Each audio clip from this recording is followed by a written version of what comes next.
रामपुर चलोगी क्या और कितने पैसे लोगी? देखिए साहब, वैसे तो 20 रुपए भाड़ा है, लेकिन रात का समय हो रहा है और ऊपर से मौसम भी खराब है, तो मैं आपसे 40 रुपए लूंगी। ठीक है ले लेना, लेकिन तुम मुझे जल्दी से वहाँ पहुँचा दो। जिसके बाद बंटी ई रिक्शा में बैठ जाता है और भूतिया टूनी चिड़िया की आत्मा सुनसान जंगल पर अपना रिक्शा चलाते हुए आगे बढ़ने लगती है। तभी हवा के झोंके से ई रिक्शा के शीशे पर लाल कपड़ा उड़ जाता है और उसी वक्त शीशे पर बंटी की नजर पड़ती है और शीशे में उसे भूतिया चिड़िया की आत्मा का चेहरा दिखता है। उसे देखकर बंटी बहुत ज्यादा डर जाता है और हिम्मत करके बोलता है, तुम ये रिक्शा यहीं रोक दो, मुझे यहीं उतरना है। बंटी के इतना बोलते ही भूतिया टूनी चिड़िया की आत्मा अपने असली रूप में आ जाती है। अब ये ई रिक्शा नहीं रुकेगा जब तक मैं नहीं चाहूंगी। ये कहकर भूतिया टूनी चिड़िया की आत्मा बंटी कबूतर को मार देती है। मेरे हाथों से कोई भी जिंदा नहीं बचेगा, मैं सभी पक्षियों को मार डालूंगी।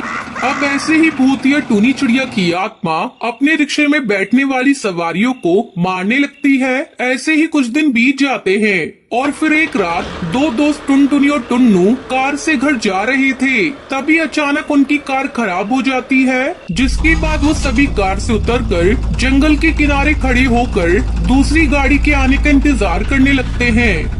यहाँ इस सुनसान जंगल पर कोई गाड़ी नहीं आने वाली, हमें पैदल ही चलना पड़ेगा। तभी टुन्नू को ई रिक्शा आते हुए दिखता है और वो बोलता है, वो देखो एक ई रिक्शा आ रहा है। जिसके बाद भूतिया टूनी चिड़िया की आत्मा अपना ई रिक्शा वहाँ आकर रोकती है और वो दोनों उसमें बैठ जाते हैं। यार बहुत टाइम बाद हम ई रिक्शा में बैठे हैं, तो क्यों ना एक सेल्फी हो जाए। गुड आइडिया टुन्नू, चलो सेल्फी लेते हैं। जिसके बाद टुन्नू अपना फोन निकालकर कैमरा ऑन करता है, लेकिन गलती से उसका बैक कैमरा ऑन हो जाता है।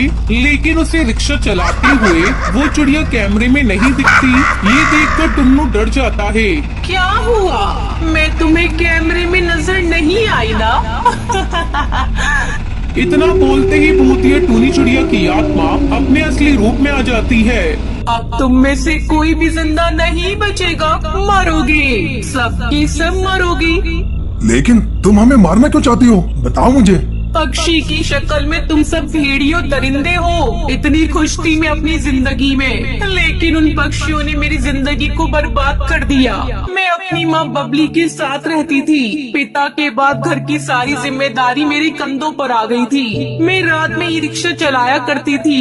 एक दिन की बात है, मैं सवारियों को छोड़कर अपने घर जा रही थी। तभी उस वक्त तेज बिजली कड़कती है और बारिश शुरू हो जाती है। तभी कालू हरी तोता नशे में तो मेरे पास आए और मुझसे कहने लगे, हे चिड़िया, रिक्शा खाली है क्या?